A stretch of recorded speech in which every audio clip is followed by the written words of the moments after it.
घरिया में भर लेनी हो, लहंगा के लास्टिक पर धर लेनी हो। अरे पानी घरिया में भर लेनी हो, लहंगा के लास्टिक पर धर लेनी हो। ना जाने सरकता काहे सर सर आजू हो, लचकता पूरा आजू बाजू हो। तहारी कमर हवे की तराजू हो, लचकता पूरा आजू बाजू हो। तहारी कमर हवे की तराजू हो।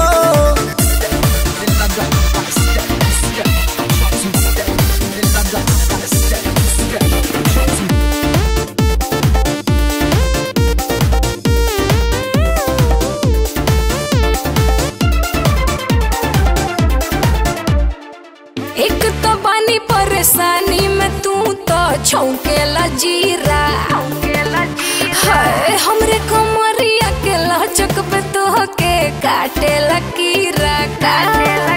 मन मर दे के हवे भटक जाला हो, निमन चीज हवे पनजर अटक जाला हो। झूठो न लार टपकावा नहाई हम काजू हो, लचकता पूरा आजू बाजू हो। तहारी कमर हवे की तराजू हो, लचकता पूरा आजू बाजू हो। तहारी कमर हवे की तराजू हो, तराजू हो, तराजू हो।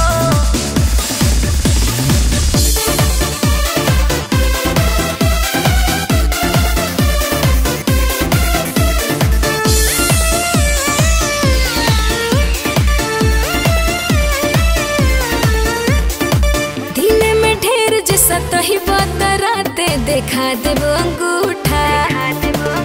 हाँ बहरी सुता देव तो फेर में करवट दुखा जाई पूठा। ऐसे कही के ना दर्द पाटा हो, अब अपना करे जा से साटा हो। भीतर के बात रहे भीतर न पोल खोल राजू हो, लचकता देखा आजू बाजू हो।